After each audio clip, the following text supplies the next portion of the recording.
Hi, I'm Meenakshi Shedde. I'm India and South Asia delegate to the Berlin Film Festival, and I'm very, very honored and delighted to have Sanjay Leela Bhansali with me today. Thank you for joining me, Sanjay. We are so proud that his Gangubai Kathiawadi is going to be at the Berlin Film Festival. It's having its world premiere there. What are your feelings and your expectations of Berlin?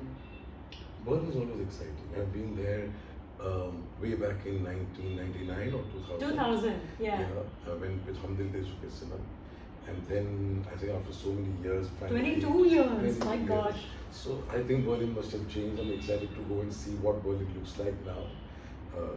But yes, being a part of such a prestigious festival, I think it's always an honor and pleasure to premiere the film there. The world will be seeing for the first time a film that is made with so much love over two lockdowns and the pandemic just hitting at us all the time. And everybody has to hold on to that for 2 years. I mean, what we planned to finish in 6 months, we had to go on for 2 years. It's a film that I think we all love a lot more because we've given so much more of ourselves to it. And I think I'm glad that time demanded so much out of us and we realized that we had the potential to give it all. And but this film is very special. And I'm very honored that the jury over there has liked it and they've selected it. And I'm excited about how the world is going to react to it. And that's the first time the world is going to see Gangubai. Yeah. We have nurtured her and prepared her and dressed her up, and now Gangubai is going to face the world. So it's a very, very special. I think it's a very emotional moment going to be for us because this is my most personal film. It's a film that has come from deep down over here. Tell me what you mean by personal. All your films are, but why is this special? This one, because Gangubai, first of all, when I read the novel, I was very enamored by this character. And when I spoke to Hussain Zaidi, I said, I want to buy the rights of Gangubai. He said, well, why not the other stories? There are so many more popular format stories. And I said, no, Gangubai. Because Kamathipura is where she lived, the brothel where Mumbai's famous brothel area. And I lived one lane away from Kamathipura for 30 years of my life. I've been to school from those lanes. I have seen that whole life in front of me for 30 years. So I knew what this character would be like, what she would smell like, what she would talk like. And then within her story, there were so many things that I thought I wanted to say about the world, about what I had gone through, what I'd seen my parents go through, or what I'd seen very people special. They were all coinciding with the rest. It was all going one into the other. So I thought, here is a story that allows me to express that personal angst also in so many ways without elaborating on it and telling you in detail what it is, because then it takes away the fun of leaving those personal notes through the film, which one day I think when I'll retire from filmmaking, I will unravel those moments of what I meant and where. But this is a very a film that has come from right here, because I knew this character. I somewhere connected to her soul.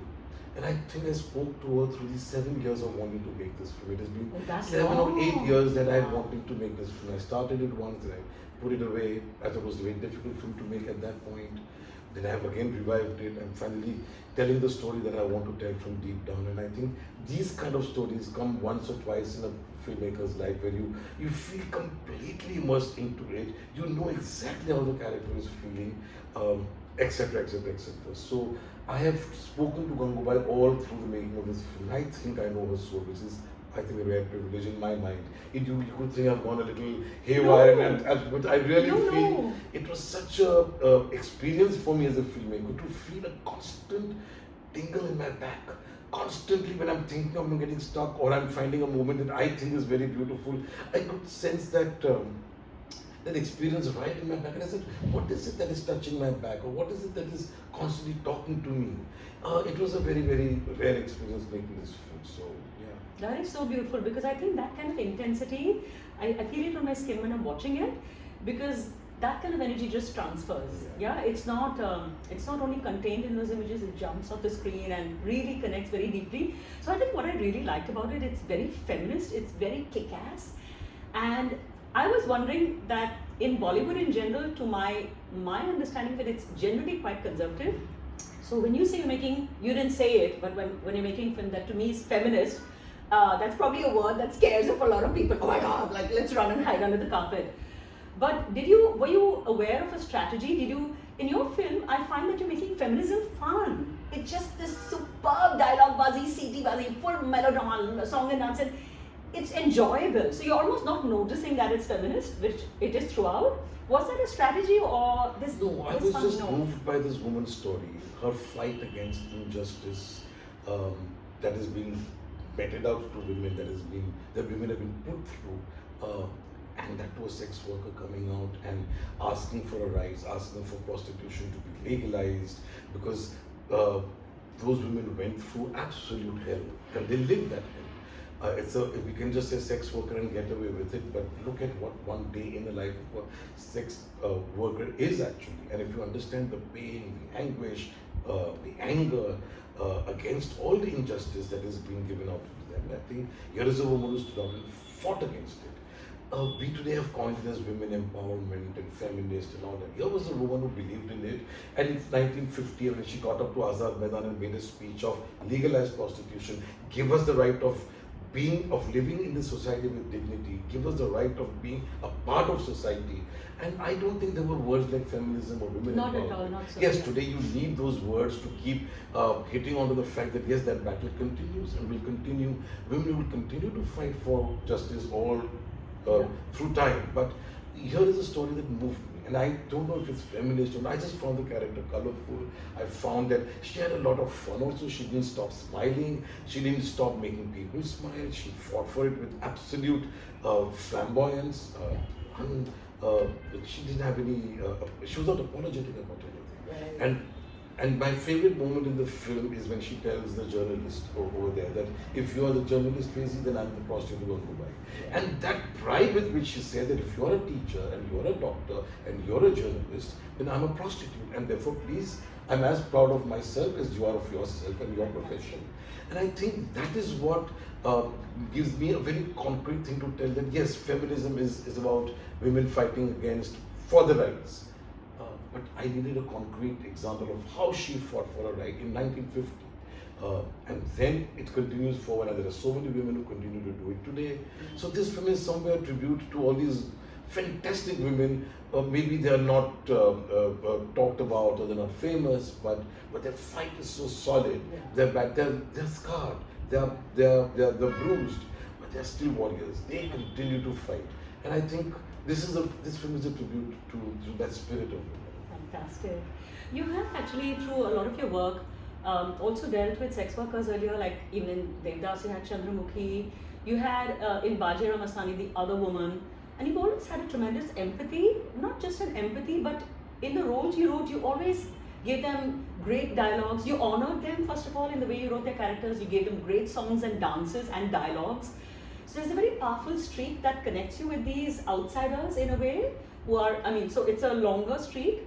Do you find a tremendous difference in the way you yourself have depicted, say, Chandramukhi or Bajirao Mastani, or is there a journey that you see artistically as an artist? Not really. No. I'm not aware of these things, Meenakshi.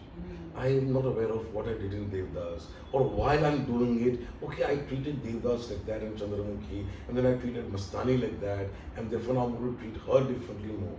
I live that moment when I'm making Chandramukhi, when I am not aware of analyzing it all the time, or writing, okay, what colors, what songs, what dialogue, how will I, it just comes spontaneously. A lot of people talk about it, oh, this you did there and this you did there, and Gangubai is completely different from Chandramukhi. So totally. I don't even have to be aware, or Mastani is different from Chandramukhi. And so there are so many, they're all different people who I interact with, I live with them, I think like them, I become Bajirao, I become Mastani, I become Gangubai, I become whoever I have to be. I become Khilji, I become Padmavati, I become everything. And that process is when I'm not aware of anything. When I'm on the set, I suddenly start only living that world only, and I'm improvising all the time. So I'm half the time not aware of what I wrote in my study, and I wrote on the paper and said, this is the scene I'm going to construct this, and yeah, this is a little different from Chandramukhi, and we will do this. When I go there, I've forgotten everything. I just go and do what that moment tells me to do, and therefore the actors are very always worried about, okay, you're going to change everything, what is the point of having this?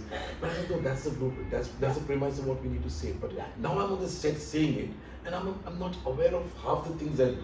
It's only in later on when I see, okay, fine, I chose a particular palette or a color scheme or a reason to cut at this point or do it in one shot or not cut at all. There's so many reasons, things which are spontaneous, which happens only when you're lost in that moment. Correct. If I'm aware of those things, it's not the real feeling. Whatever I do it from here, and sometimes it works, sometimes it may not work for you, but that's okay. But sure, I'm fearless as a filmmaker in that sense. Totally. In fact, I think one of the you've always had a huge appetite for risk, which I tremendously admire. But I think in this film you've a little bit taken it even forward just by having a very heroine-driven film. Like even Ajay Dev, someone as senior as him, has a guest appearance. So of course that is also risk in Bollywood. So that's why I asked you whether making feminism fun or what was in your mind when you know that you're having a woman who's on whose shoulders your film stands. By and large, Bollywood is conservative, so you're actually pushing the envelope. Yeah. So what is going in your mind? I wanted to change. For example, when I made Padmavati, or I made Bajra Mastani, these are all heroine-oriented. They were stories of women that I spoke. Especially Padmavati, which was a story of Padmavati, and then it cut across, and people came across, and it was one of the biggest box office grossers in our country. So it broke the myth of, women-oriented films people don't go into the audience for, or they are a little conservative about Aurat ki story, which I think has changed. I think the audience in this country goes for a good film. And we've always used maybe excuses to say that maybe people don't want to go to a woman-centric film, or I don't think so. And I also have never made any box office analysis of, will people come in to see this, or will I be able to take this film over there? You believe in the story, you tell it, it connects to them, wonderful. It doesn't connect to them, try again, go back and make it.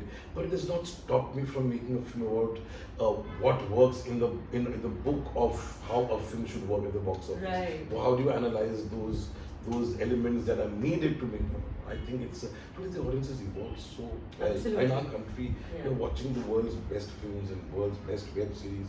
And I think it's time that this audience is mature. And I think this story will reach out because it's told honestly. There are no compromises. We didn't say, it's a downtrodden woman from Kamathipura. Now I tell a story. No, you should tell a story. You don't know, you should know. And we've not used entertainment to bring the people in. No. This was the character. So I put in songs because she was, she'd come here to be a film star from Kathiawadi to Mumbai. So that journey of her love for songs and dances and dressing up and dialogue bazi, that came as a part of a character who came here to be a heroine of Hindi films. Right. And then she becomes the heroine of Kamathipura in the real sense of the word. So heroine, she did finally eventually be. But this was not designed to again entertain or bring in the box office collections to increase. It was done organically. Right. I'm curious because I find very interesting adaptations from the original text from Mafia Queens of Mumbai. Was it to your advantage that the original text is barely about 30 pages, so it actually gave you a lot of room to improvise and bring in stuff that you wanted? A lot of my memories of those 30 years and what I've seen going to school every day and seeing moments of what has happened in transpiring. There were lots of theatres, film theatres. I loved it! New Roshan, Alfred, oh my god, I loved it. I've been to those. Mohe Talkies and Alankar Talkies. And these are all theatres we've seen movies in. And there were all these women all the time around us with their clients and customers. Or sometimes would be the friends coming and seeing the film. Pila the whole part of it, right? Pila is where I used to go to school. That's a school journey. So all those moments of every theatre had its own way of doing hoardings and designing. So Goody would have a very obscene kind of a Goody standing there, whereas otherwise it's a story of a school girl. So I was being fascinated by but Basanti didn't look anything like this in Sholay. Lovely. So the whole interpretation of Hindi movies over there. So it was nice and all that I had seen and I found the room to improvise, to add, to you just can't stick to the story. For dramatic effect, you have to put in so many more things. And I'm happy of all the good things that I've done to the film. Absolutely. Without changing the basic core or the sense of it. It's all there. And I think it's director's job, duty and right, all three, to make it his own version of what is written on the book. So beyond the paper, read between the lines of what has been written in that 30-page story. That is the richness. And that is when you add a lot of layers to it. And I enjoyed it immensely. So I liked so much that she had financial clout, she had mafia connected clout, she had the courage to go and meet Pandit Nehru. But I'm also very fascinated by other characters that you invented who are not in the original, which really fascinate me, like her little love affair, the journalist that comes and meets her. What I found interesting is, I don't want to give away too many details because I want people to see the film, of course, but you had Hindus, you had Muslims, you had a Parsi. So it's a very secular kind of space that I get. I mean, it's not a message or anything, but as it happens in part of the larger structure.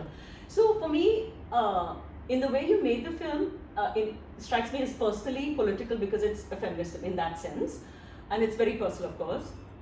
But to me, when you put it out as a Bollywood film, the feminism to me in today's time is even more magnified because it's this big film, right? So I'm curious about your personal politics. So for example, in Bajirao Mastani, I so loved it. I thought it's so daring that in an extremely right-wing India, you had the courage to celebrate a Hindu-Muslim romance, which I thought, wow, this guy really has the guts. You don't have to do it, you could have made it any old romance, but you chose to do something that was historical. And then you followed up with Padmavat, which then, in this glorious climax, of course, has her destroying herself, a whole lot of women committing sati, where they destroy themselves because honor is more important than life. So for me, I said, what is this, Sanjay? What's going on here? Please explain. What is this Sanjay? Who is the Sanjay who made Bajra? So it's a little confused. And now again, this secularism, this daringness to give her honor to such a character, raise her to the level of any other profession, and really honor her role, right? And bring in these other, for me, political layers also with the secularism. So where is your personal politics? I'm just curious. Because it's very deeply, passionately about coming through in all of this. No, I have no personal politics. How? What is this, Sanjay? It comes through in your films. It comes through because in my mind there is no right wing and left wing and this wing and like that wing. Nor do I believe in any kind of religious barriers and this is right and this is wrong. And for me, it's everybody lives together, and my characters are always living in this utopian world where we all live together very nicely.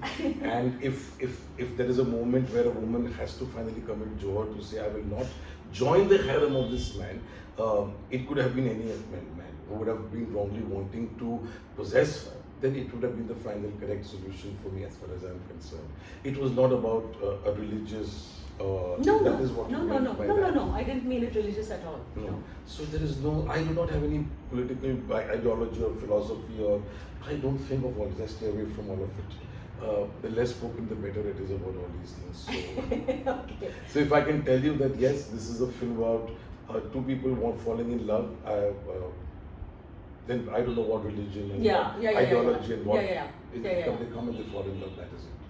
It's as simple as that. Okay. You may find it very simple, the answer, the simplistic the answer, but that's how I look at it. For in my mind, there are people of different kinds with different mindsets and attitudes which I like to interact and find. Yes, they'll have their own religious and political, and all that is reflecting in how they talk and how they behave and how they dress up and how they look and how they feel. But beyond that, everybody lives together in my mind, and so. That's lovely. I just find with your career, you're just getting so much better at controlling and excelling at very different aspects of the film, from being a director and screenwriting and editing, which is such a tough craft, which is actually the heart of filmmaking as I understand it. Producing, I think only two technical, which is cinematography and sound, you have not yet got into, but it's that attention for detail. What is it that drives you to, and it's an artistic hunger that I sense, because you don't have to do it, but it drives you, like, even like screenplay or editing, very tough specializations. What is it that drives you to want to really excel, even music composing? The film is completely, I own the film. I can completely embed the film into my system. I will not go to the floor to start shooting it because I need to relate to every line, and okay, fine, even if the dialogue writer is written, I'm a part of it without taking away the glory of what they've created or interfering or disturbing them. I have to make it everything my own, and I believe so much in every little detail of a pause or a little music beat or a detail on the wall or a frame or a painting or a costume or a thread or your eyes or everything. I'm completely lost and obsessed with, to the point of it becomes very difficult for people around to work with you, because then you are so closely watching things, and I'm only living it, and that's the only thing I'm being over there. I've become that film. and nothing else matters. I don't know what I eat at that time, I don't know what I wear at that time, I don't know what I look like at that time, nothing matters to me. It's only or what I'm a director, I sit on a chair, no, I'm an spot boy, I'm cleaning the floor, I'm doing everything possible because I love every millimeter and millisecond of what I'm creating.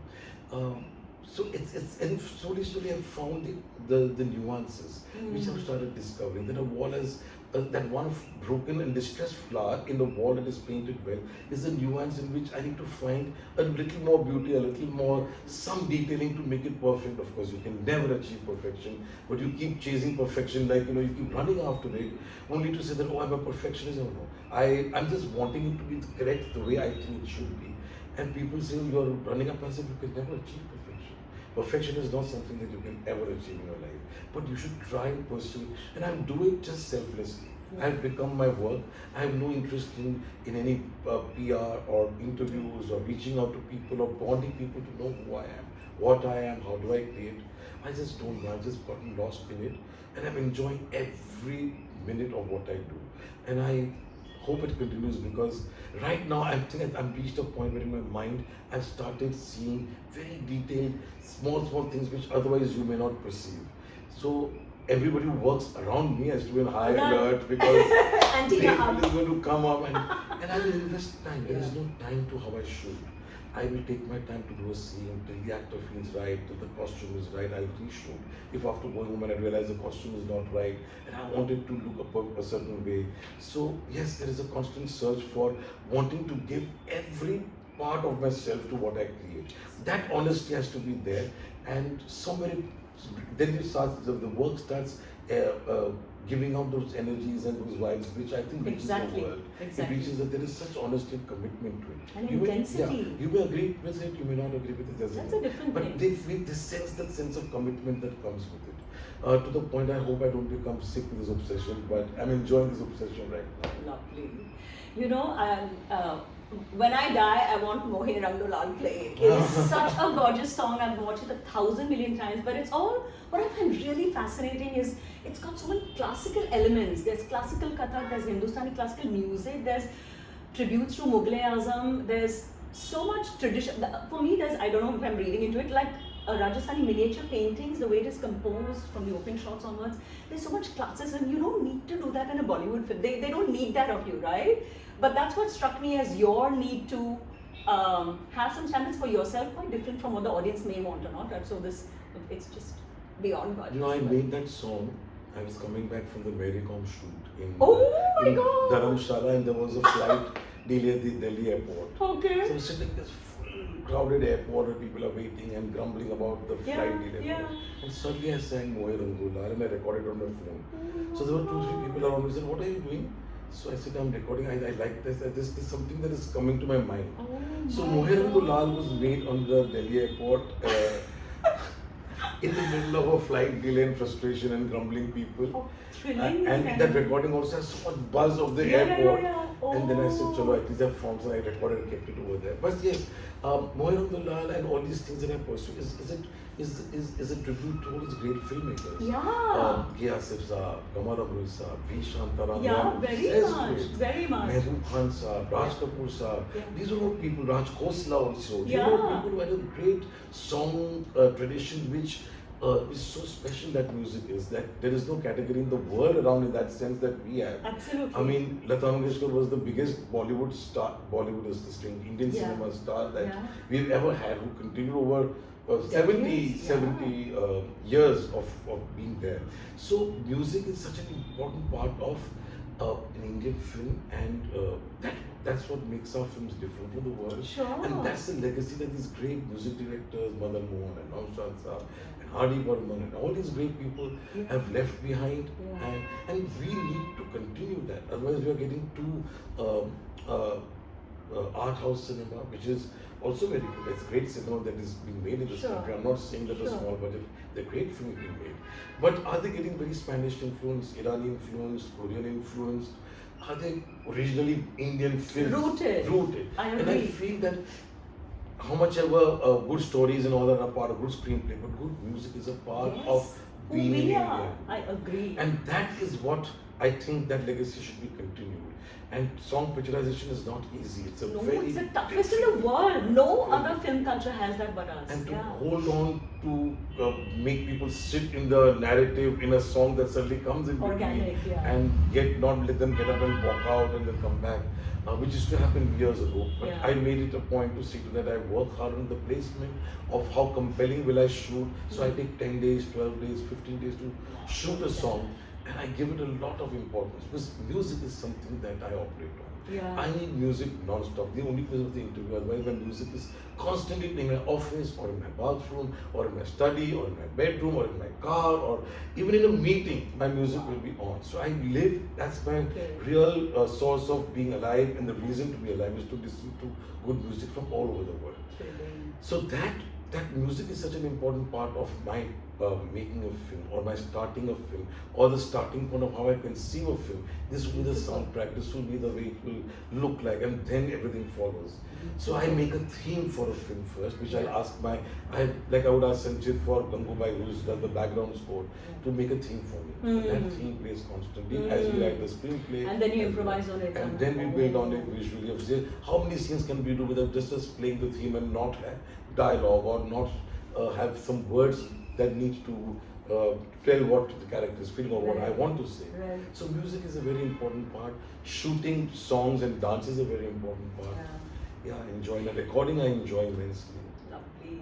Do you feel, you had originally trained as an Odissi dancer, right? A very long time back. Would you imagine that something of that, because you're one of the very rare people, you and I think Mani sir and very few, maybe Vishal Bhagwat, have a real gift for song picturization which no culture in the world has. It's very, very specific, and it brings so many arts together, right? Would you imagine that your early training in Odissi, because it's also a rhythm of cutting it, etc. Would you think that adds to it somehow? The value of a beat that I have found over the years, where first when you were learning, you understand, chalo, you are learning. Then you start seeing masters like Birju Maharaj and Keluchan Mahapatra, and you see Sitara Devi, you see all the great people. And the importance of being with Birju Maharaj is one of the most important chapters of my life, where he taught me the importance of a beat. It's as sacrosanct as a heartbeat. You miss a beat, there is something amiss in you. So your beat, within 2 beats, there is a whole universe. And he taught me a lot of things, of saying dance to silence. When he danced to silence, and that was the most amazing experience of my life. So there I found so many teachers so spiritual somehow to dance to silence. And he taught me so many things of Shringar. What is Shringar? And how does Shringar and Viraharas, which is lyricism, and Viraharas, which is sadness. So that those two go together in creating when you do Kahe Shed Che, which he did with Madhuri, or Mohe Rang, which he did with Deepika. He taught me a lot of these things, which I learned over the years. And obviously, I saw how Lachu Maharaj choreographed Mohe Panghat Pe in Mohyazam, or Chalte Chalte. These are all great masters who have left. Sohanlal Master, Saroj Khan, they're all people I learned so much from. Dola in Devdas and all. So pursuing the sanctity of a beat, and then pursuing so many things that you can do with one beat, or a cycle of 4 beats. It all became very, very exciting for me, of how to cut, how to time a song, how to play. That also helped me pace a film, pace a performance, find the right time to cut it, or the nuance of a pause, etc., etc., etc.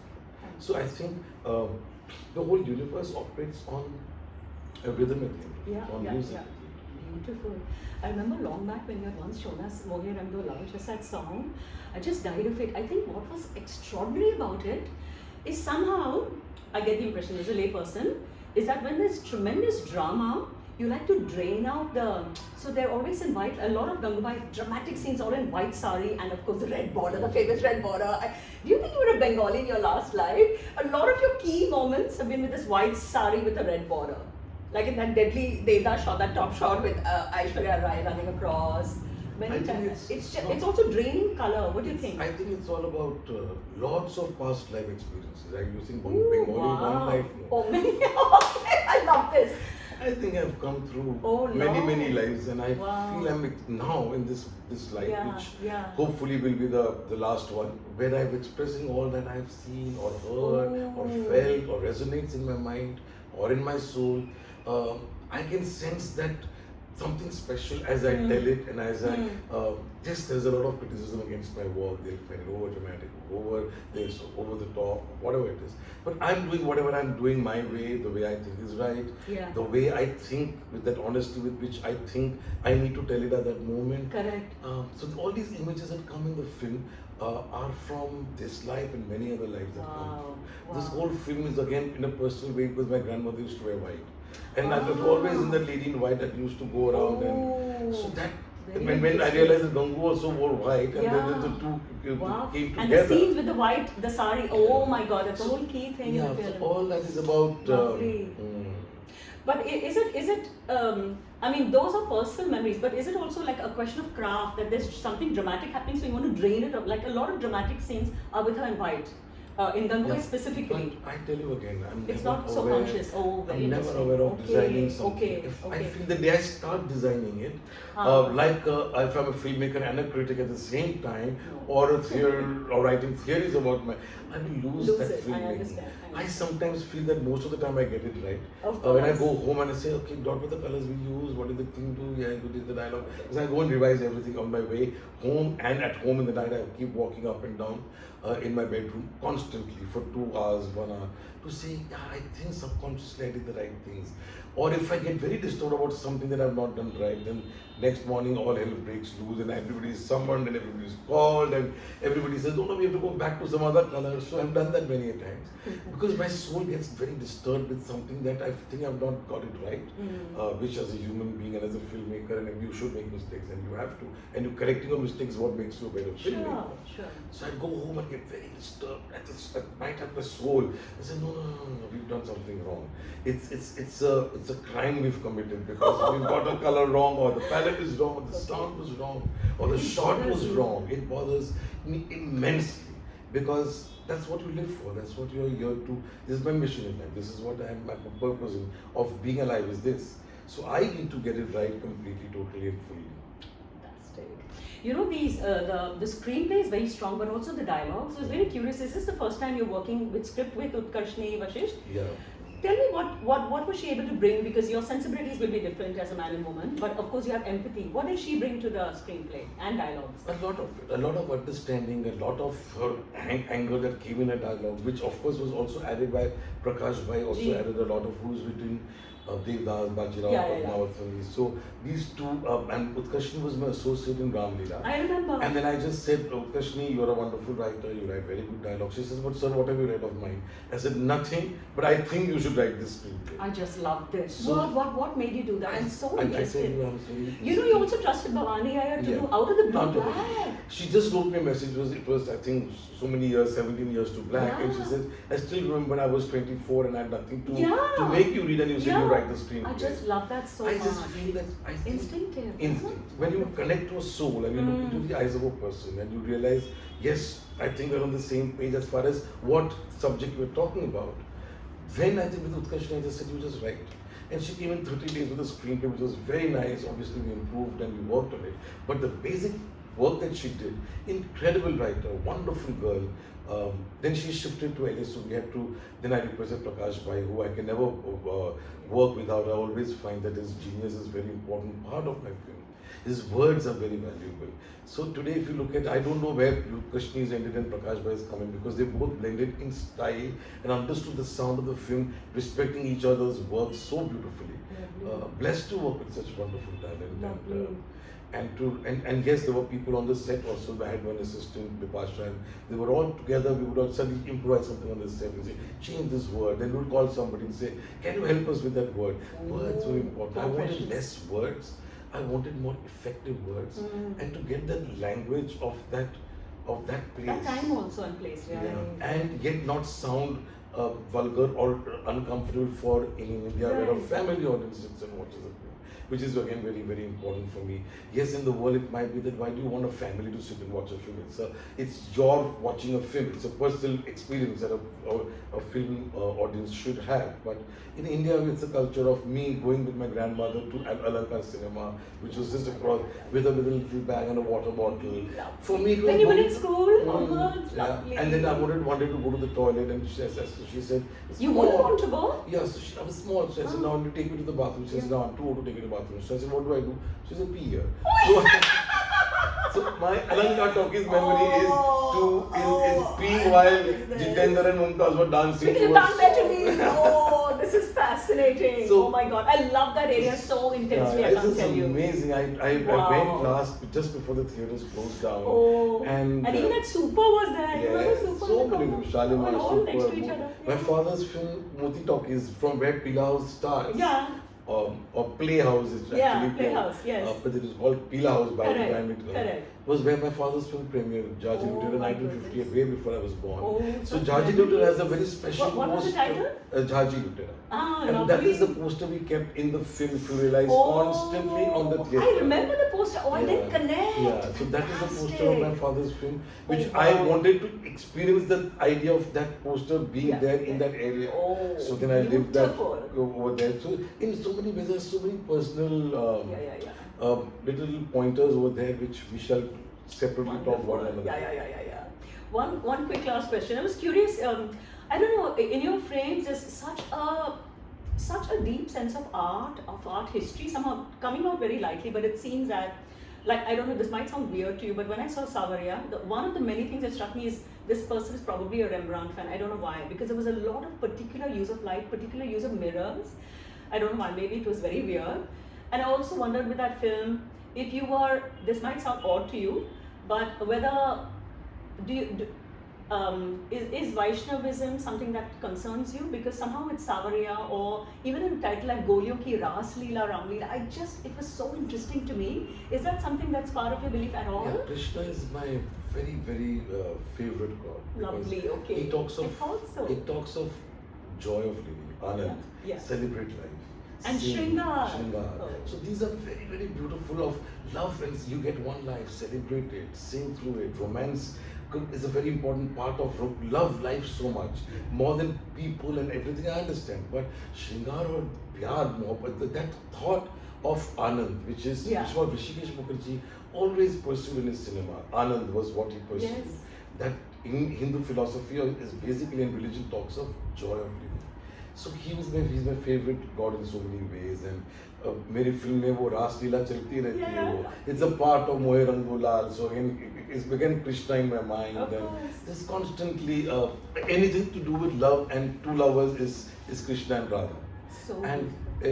And I'm glad that I just hope that keeps me going, because that joy of showing romance, keeping that kind of religious thought in my mind, and yet not being religious. But yes, this world today needs to understand that the importance of anand, the joy of life, rather than fighting, bombing, killing, looting. Just celebrate life. It's beautiful. Don't worry about religions, and don't worry about, just love each other and as human beings. And just love whoever comes in, the right person comes in front of you, just love it. Don't worry about other things. So this is so lovely. So grateful to you for a wonderful interview. All the very, very, very best for Berlin and taking over the world. Thank you, dear. All the best for Gangubai. Thank you.